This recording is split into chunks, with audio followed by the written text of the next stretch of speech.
You've been talking about a famine coming.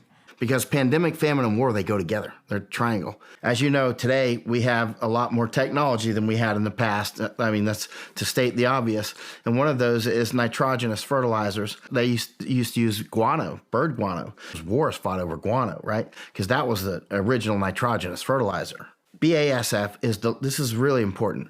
So I hope everybody's paying attention because this is all going to come together. Mm-hmm. The BASF plant on the Rhine River dumps out at Rotterdam. They started making the nitrogenous fertilizers there in 1914.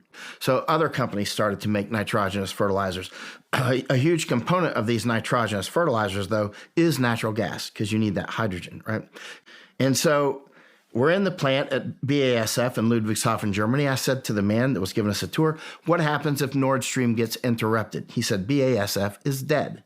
Well, it's not dead because shortly after that, months later, it was bubbling to the surface of the sea, right? Last March, I was in Netherlands again. And then I went to Groningen gas fields. That's the biggest gas field in Europe is in Netherlands.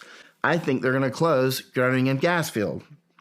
And people are like, you're crazy. They're not going to close that. They closed it. It's now closed. If I'm trying to put us into famine, I'm going to start turning off all those natural gas switches.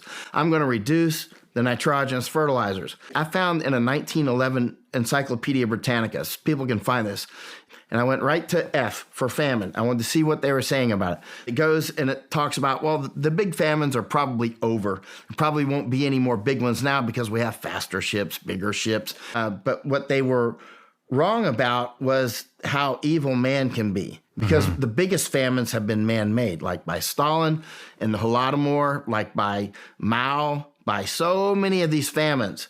The 1845 to 1854 famine in Ireland was not all about the fungus and the black potatoes, right? A lot of it was caused by the English cutting them off. What do you advise people do to get ready for it? One thing's for sure, it's not going to be easy. Everybody is going to have a different solution. But it's going to have to be community-based. One of the things retired military man told me started to arrange his community around his church. He started taking an inventory of everybody's skills, like roofs, you know how to do plumbing, you know how to do electrical, whatever, right?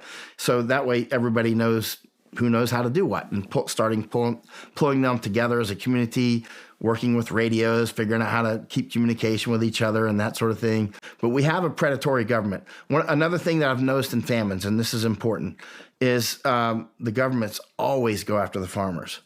So for the people that are listening that we've just scared the hell out of with the famine, best thing is for them to build community. Build community, definitely.